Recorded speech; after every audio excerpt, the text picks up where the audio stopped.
Hi, this is Dr. Fang-Mei Law from Tiffin University. Welcome to join me for the counseling theory lecture.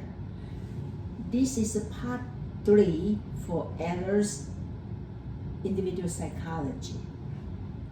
In the first part of Adler's individual psychology, we talk about his life story, and in the second part, we talk about the part of his theory, right? We talk about all the behavior have the purpose. Inferiority is the motivation to get to superiority, right? And then we talk about everybody have different kind of lifestyle. And remember, we are the Adler said we are the creator, we are the artist, and we are the art ourselves. So that means we can control our own life, right? And then also we talk about it's important. Even Adler talk about important the future. He also believe our past is influence about our perfect goal. So we have tendency to set our perfect goal as a very young age, just like Adler himself, right? Okay, so then before I ended the second part of that video, I talk about the important role of the mother. The mother is the baby's first bridge to social life, right? Then we talk about mother. After mother established relationship with the baby, then mother will introduce the baby to the father. And so just think about, if mother don't have good relationship with the father, then that transition can be a trouble, right?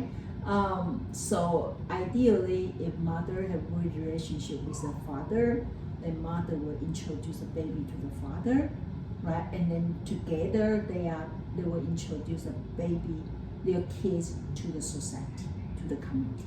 Okay, so in this slide talk about, actually, even we say mother is the first person, first bridge to social life, the father's role also as important as mother.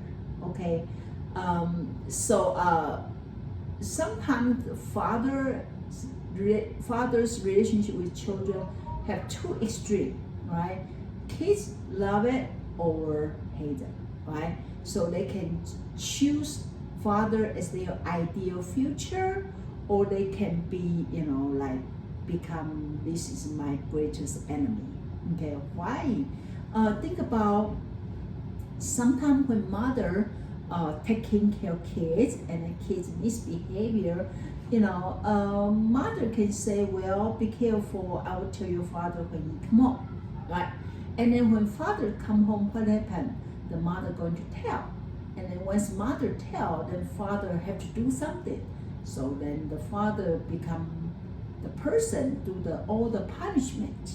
Okay, so actually punishment is harmful no matter what you do, right?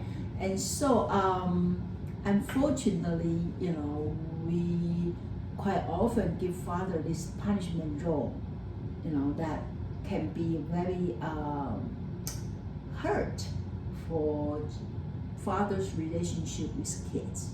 Okay, and also a lot of time family view father is a person can solve all the problem, so then we just need to be to careful. How do we have father, or father yourself, when you acting all this role? You have to be aware whatever you do going to influence your relationship with kids, or your kids' view about you. Okay, so or if you're not father yet, or if you're going to be a father, just be aware. Okay, now the next one, Adler also talk about how siblings, their relationship, or their birth order can influence their personality, right? And so here said birth order is not a deterministic concept, but the increase in individual probability of certain set of experience, right? So for those of you listening to this video, you can be first child, you can be the second child, you can be a middle child, or you can be the youngest child, you can be an only child. And think about how your experience as a that birth order influence you as a person, right? And also think about when our parents have us, they also in different age, right? So when they have you as oldest child, their age much younger than when they have your siblings or your younger siblings, right?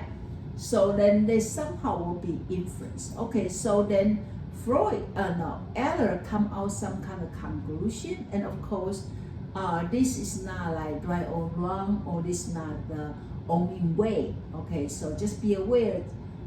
If Adler says something is similar to your experience, that's good. If not, it's okay too, right? Okay, so what happened according to Adler's observation? For the oldest child, generally they receive a good deal of attention, right? You agree, you are oldest child, right? And typically can be spoiled by central attention. So then what happened when the younger sibling come along? The oldest child no longer become a central attention. Actually that is a time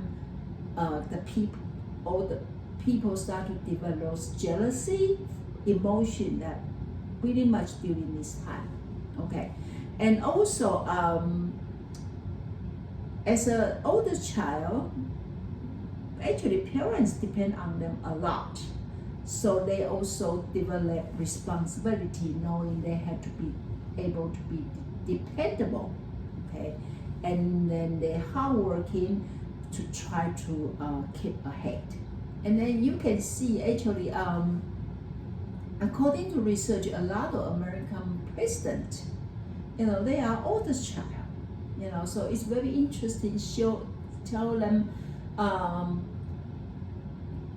oldest child also have a trouble. They actually somehow lack of confidence, because when parents raise them, they are very young.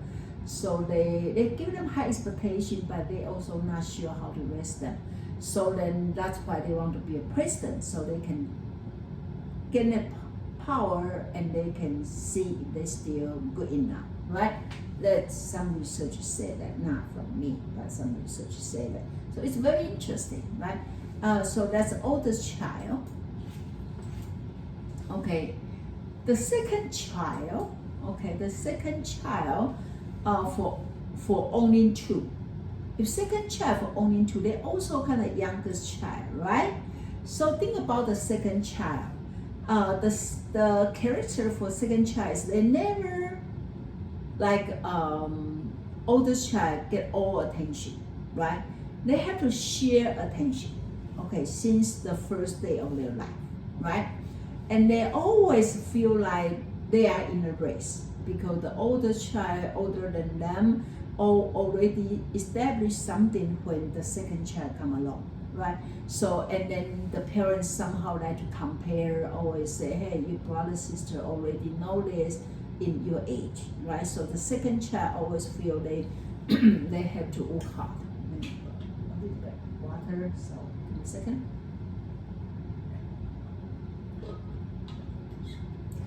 Okay. So then also it's as though the second child will in training to suppress to the first child. So then the second child always somehow want to be better than the first child. So then hopefully they can get all attention. And then also somehow they can maybe find the weak part of the first child, so they can go from there. So if the first child very good in piano, the second child may say, I'm not going to play piano, I'm going to play violin, because the first child don't know how to play violin, right? So then somehow the second child have that ability to figure out what the first child they don't have. Then they can work from there to win their own spot, right? Okay. The next one, Adler talk about the middle child. Okay, of course the second child can be middle child, the second child can be youngest child. Okay, but last time we talked about second child is only 2, so they kind of youngest child too. So the middle child, you know, if you have 4 children, then the second child, the middle child can be the number 3. Can be number 3.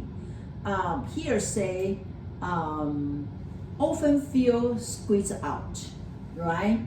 Because that you already have two siblings and then another sibling, you know, younger than you, and maybe feel like very unfairness of their life, you know, and then feel cheated.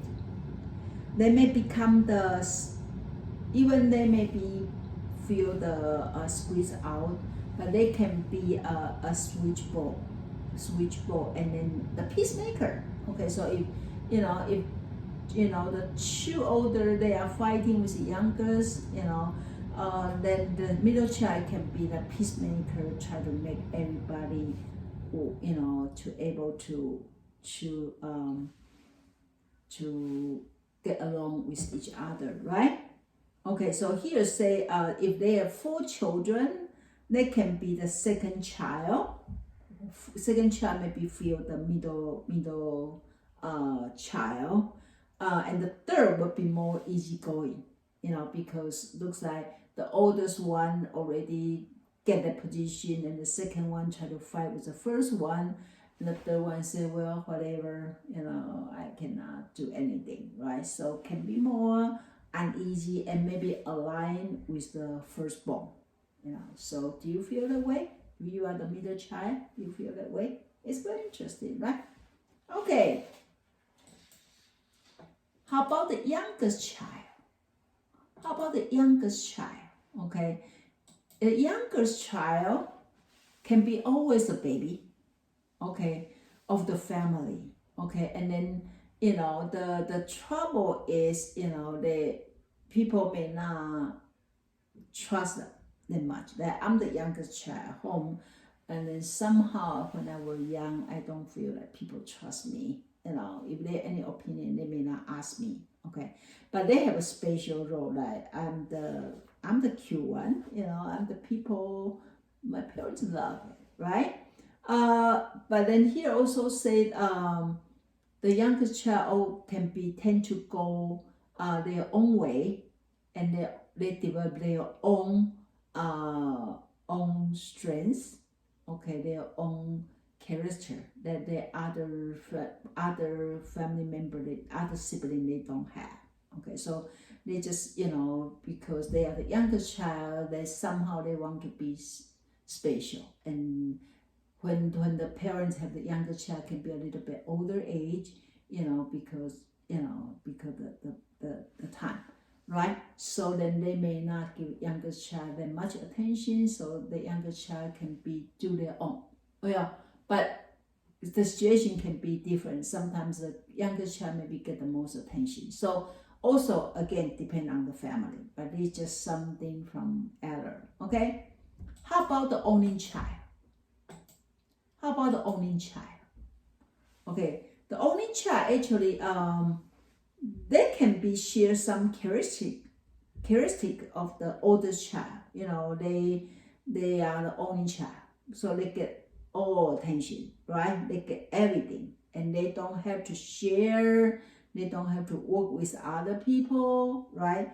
And they will learn to deal with adults well, because they always, you know, they're in their relationship always with adult, right? And then the both parents, you know, maybe the only child will go along with one against another one, or they maybe favor this one against that one. Okay, and they, because they always the center of attention, So they may want that most of the time. Okay. If something get challenging for the position, they may feel unfair. Okay. So anyway, so this is the Adler's birth order idea. What do you think? Is that interesting?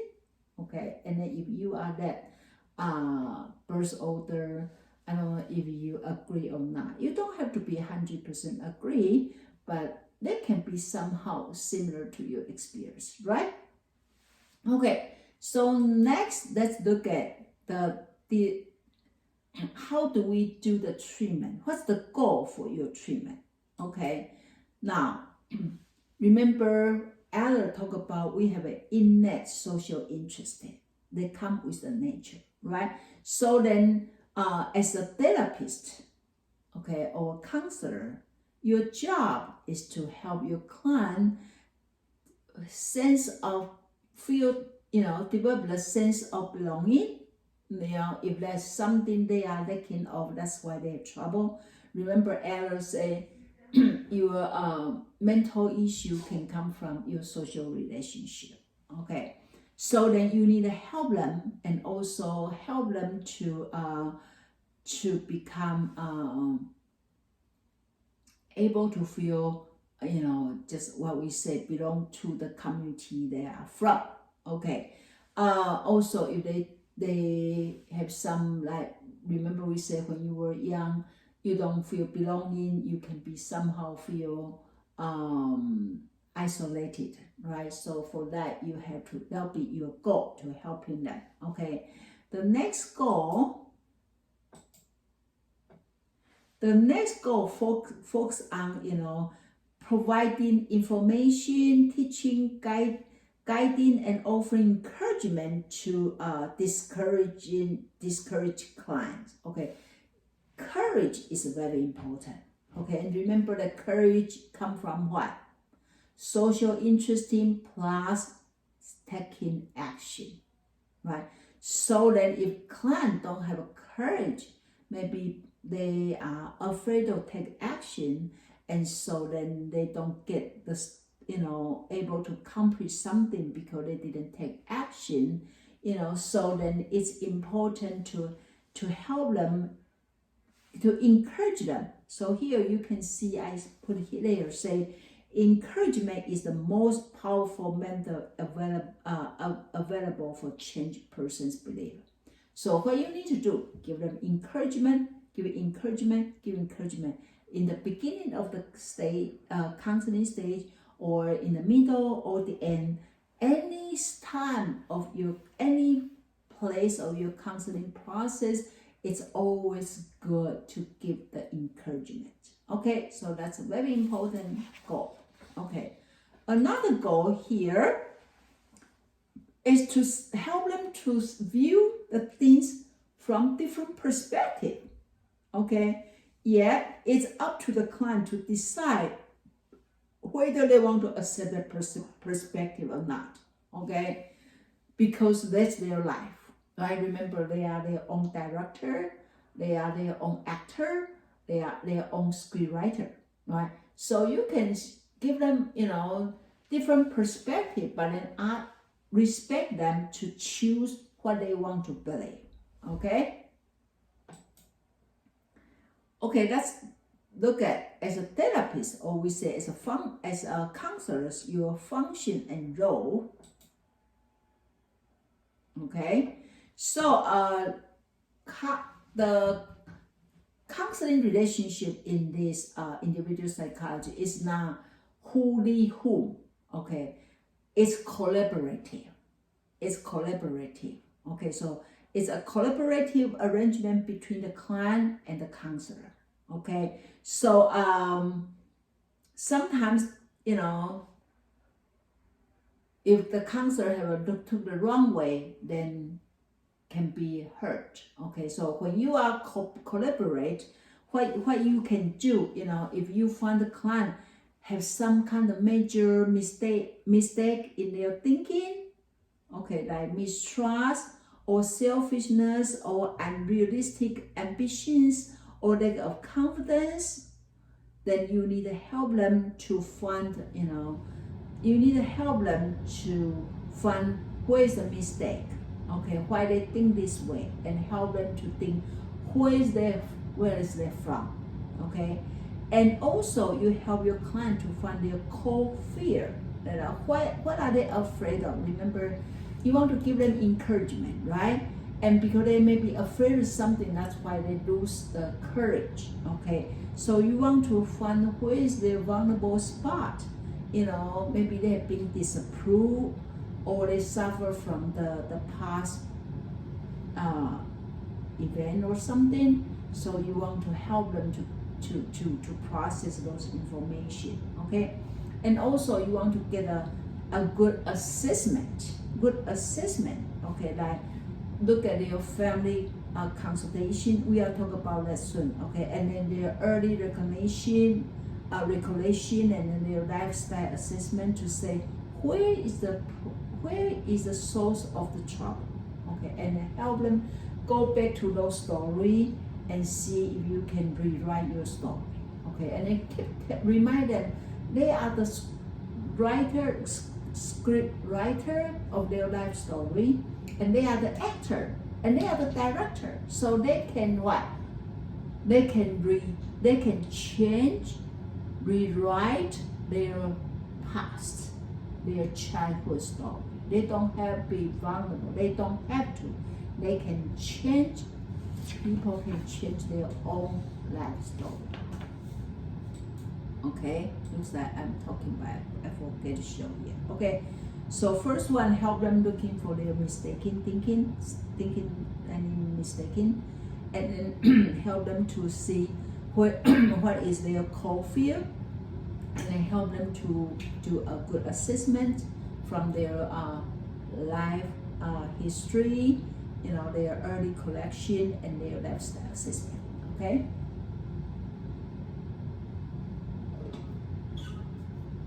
Okay. Now let's look at the procedure. Okay. So they have a 4 step here. First step is to establish the relationship with your client. Okay. The second one is to provide assessment. Okay. Then assessment have 2 parts: is objective and subjective. The third is encourage them to understand themselves and then gain insight about their life. And their phase 4 is reorientation and re-education. Okay, and let's talk about each phase here. Okay, so the first phase is establish the relationship. Okay, so you have to what? Pay attention, to listen, right? And then remember, we have to see people through their eyes, right? So they have subjective perception. So you need to follow their subjective perception and to see what their experience looks like. Okay. Adler also say what's the reality is not important. Client's perception about themselves, subjective perception is most important. Okay. And then help them identify their goal. Okay, and then provide the structure to define, to help them to assist their client to define their personal goal. Okay, and then conduct a personal assessment, offer interpretation. Okay, this part is similar to Freud, right? Interpretation, and then to pay attention to their verbal and nonverbal cue. To see any message they try to share, okay? And then see any pattern of their lifestyle, okay? So that is the first phase, okay? Now the second phase is to assist their life, okay? So that is subjective and then objective. So this slide, let's talk about subjective. Okay, subjective interview. Okay, you listen. Okay, and then more like you want to see. Make sure your client feel you heard the information. Okay, and then you want to see how they coping with their coping strategy, okay? And then also ask, I like this. Did you, when you see the last point there, you ask them, how would your life be different, and what would you be doing differently if you did not have this symptom or problem, right? So I think this can provide the client a different perspective, and also you can see another side of the client, you know, because client maybe come and then complain and complain and complain, and you never able to see what their real way. And also they may forget actually they have another way too. So I think this question is very good. You ask them, hey, what happened? How would be you looks like? What are you going to do? What are you doing if you don't have this problem, right? And then they will say, oh, you see, if don't have this, actually I'm very I have a lot of energy. I can do this. I can do this. You know, and then you can remind them, hey, that actually remember you have that ability. You know, don't just let this symptom become all of you. It's just part of you. And then remind them, remember you are the actor, you are the scriptwriter, you are the director of your life story, right? Okay? And then beside the subjective interview, you also want to do objective interview, okay? And then when you do object interview, you can ask this question: how the problem in the, you know, how when the problem started, how they started, okay? Is anything happened before this trouble, right? Their medical history, their social history, the reason they choose, why they choose to come to therapy this time. You know, maybe the trouble already a while, why you choose this time, and then give them a lifestyle assessment. Okay, so this is an objective interview. Okay, the next one, okay, you want to ask them, get to know about their family constellation. Okay, their family constellation. Okay, you know, Adler consider family origin as the having a central impact on individual personality. Okay, so it's important to ask them their family history. Okay, he used a term called family constellation.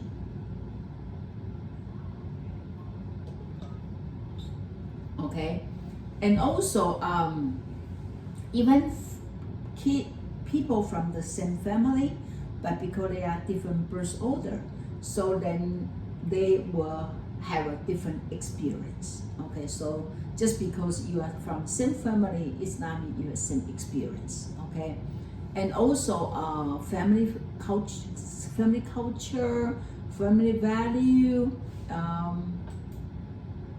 yeah. Okay, and gender role expectation, the nature, interpersonal relationship, all this actually influence children's. They all influenced by how children they observe. Okay, observation of the interaction pattern within the family. So it's not necessarily what happened in the family. It's more like how these people observing how's the family interaction.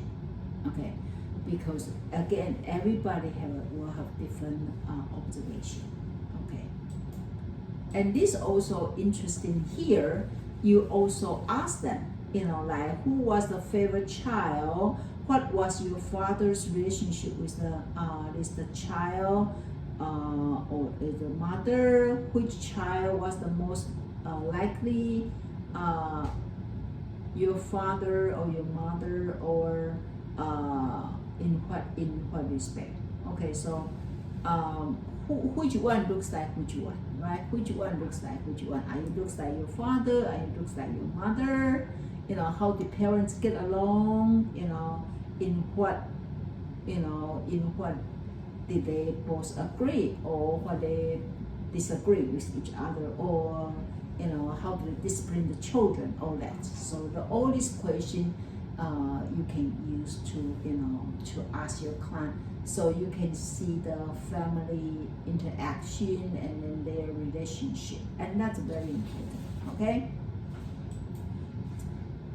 Okay, another thing we have to know is early recollection. Okay, so when I do the counseling for this one, I will ask my clients, tell me your story as early as possible. Okay, whatever you remember, can you share with me? Okay, share with me. So then you help your client to share their earliest memory.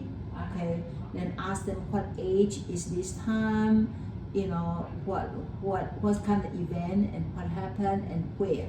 Okay, so early memory actually can light on the story of our life, because they are represent metaphor for our current view. Okay, quite often, like one of my clients keeps saying, people always treat her bad, and then when I chase in bed, realize that's what happened when she was young. So then she tend to believe now people not necessarily have the intention, but she tend to believe that's the way. Okay, and then I always say, I know, I think you have a little girl in your mind, in your body, and they always crying, right? And because they're crying, they're vulnerable, inner child make even these people already adult, but then always have that the inner child cry out loud. Okay, don't you think so? Okay, and also Adler, this part is similar to Freud, is about belief about dream, but their point of view about dream is very different. Okay, Freud believed dream is come from unconscious. Okay, but then Adler believe actually dream is the message for the future. Okay, the message for the future. Here said night dream is a repetition of the same process that goes on daydream. So he believed night, whatever you think you have a mindset or thinking in the morning, in the daytime, they are going to continue take place when you have dream. Okay, and actual dream here, if you look at this part, talk about the dream actually is the dream as a purposeful creation of the lifestyle. Okay, they seek to keep distance from social interest and one of the main function is to lead the dream away from common sense. And then they also say, because you can also say because the unconscious is because conscious sleep, so unconscious keep coming out and do whatever they want. Okay, so if you look at the next slide, that's very interesting. Okay, so Adler believe there is correlation between your dream and the problem in your daily life. Okay, so the more dream you have, that means you maybe have more things you are worried about it. If you don't have any dream, then maybe you have less problem to worry if your life smoothly, why you need a dream to deal with your issue. And also dream itself is concerned with present and future experience. Okay, so that waking and dream are related to aspect of mental life and more continuous and discontinuous, and that the process of dream is driven by realistic adapt need rather than by child's wish. Okay, so if you look at this down, if you look at here, so let's say if your dream, your sleep can be undisturbed only if you are free from tension and sure of the solution of your problem. So if you have no trouble to have to think about anything, you don't have any dream.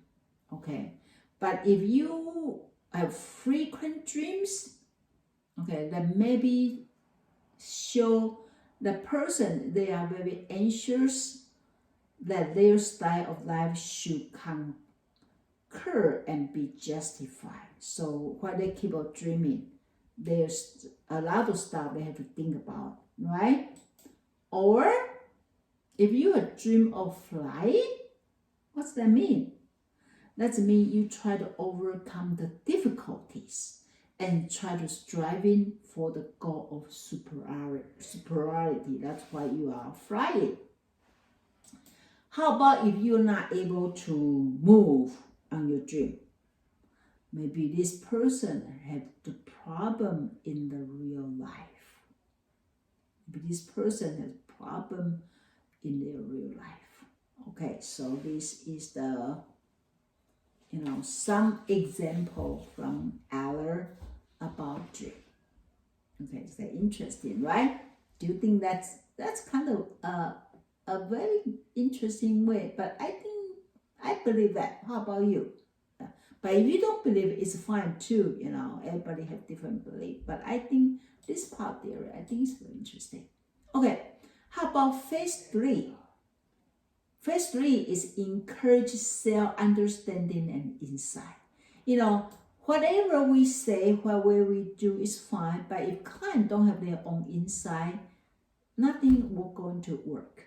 Okay, so here talk about the purpose of this phase is to build up an understanding about the self. Okay, so it's important have clients to think about, aware about their lifestyle. For example, their life choice, the consequence, problem, and growth area of personality, so on and so forth. So, go through each part of this and then help them to say, hey, do you aware why you make the choice? And then when you make choice, what happened, the result?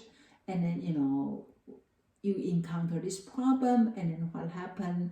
How do you find a solution? So have them talk about it, so they start to say, oh, I think I can do something. I keep thinking I cannot, but actually now after I talk to you, I feel actually I have a lot of ability, I can do it. So once they can get this aha moment, I think they are already make a good progress. Okay. Now, here talk about change. Do you see on the top? Change and the search for new possibility. That is this stage. Okay. In this phase, client make decision and modify their goal. So this is the stage they are going to change and then search for the new information. And also, this also the stage going to make a difference. This also stage to make difference. Okay, therapists seek to make difference in the life of their clients. Okay, so what do we do for this? This phase called reorientation and then re-education. Okay, so help client to reorient and recommit toward the healthy fulfilling of the life test. So we introduce 3 strategies they can use. One is a push button technique, living as if,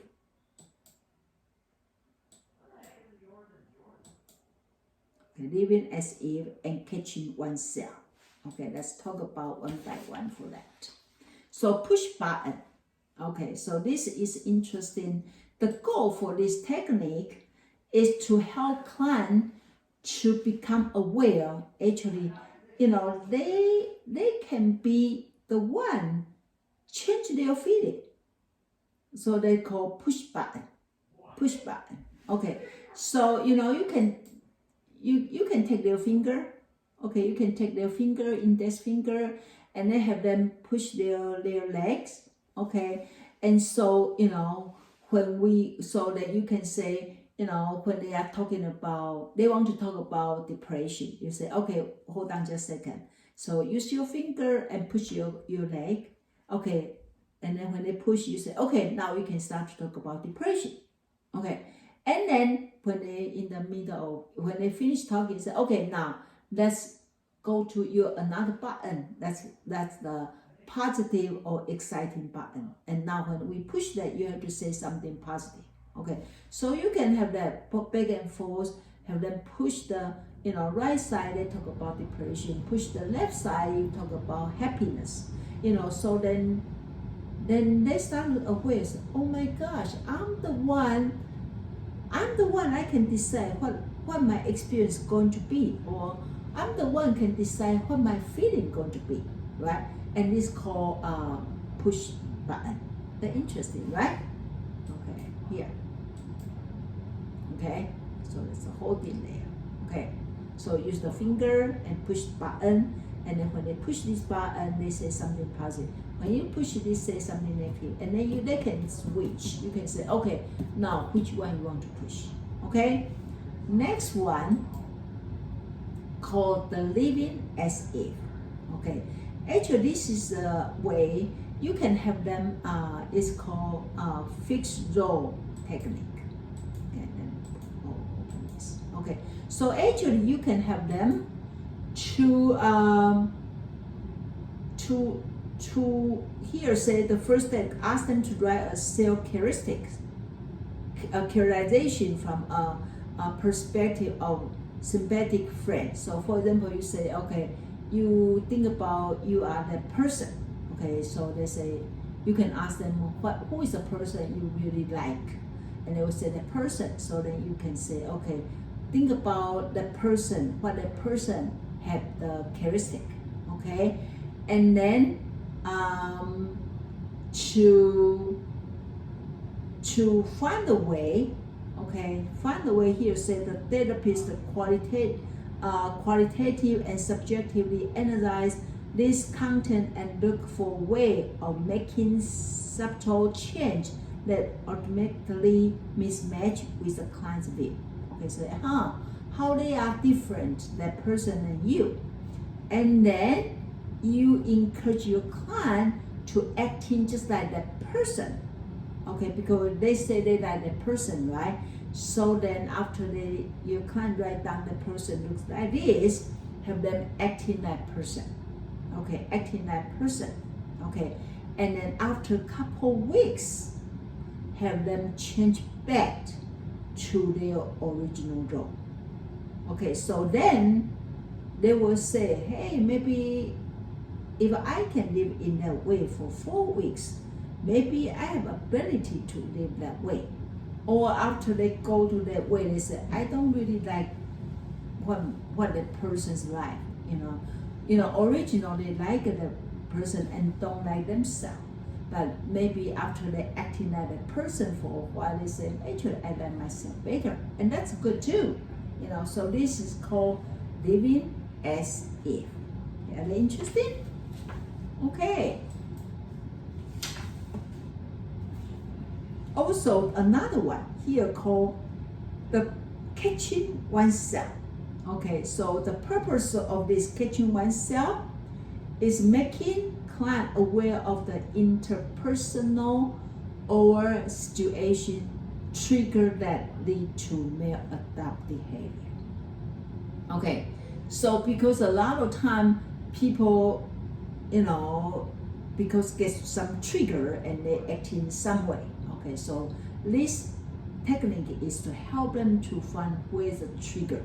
Okay, they say most common from involve, so have them write down their thinking, their behavior, their feelings. Okay, so have them see what happened before you become that way.